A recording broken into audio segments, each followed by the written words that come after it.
Hello, this is Mrs. Tempest, and this is the periodic table vocabulary.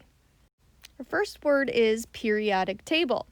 So this is a table that organizes all the elements according to their structure and features. Metal, elements that are ductile, malleable, and good conductors. Non-metal, elements that are dull, brittle, and are not good conductors.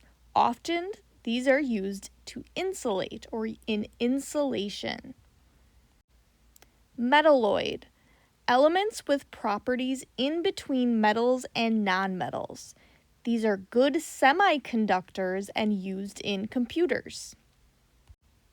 Period, a horizontal row on the periodic table. Group, a vertical column on the periodic table. Ductile, ability of metals to be pulled into thin wires. Malleable, the ability of metals to be hammered into thin sheets.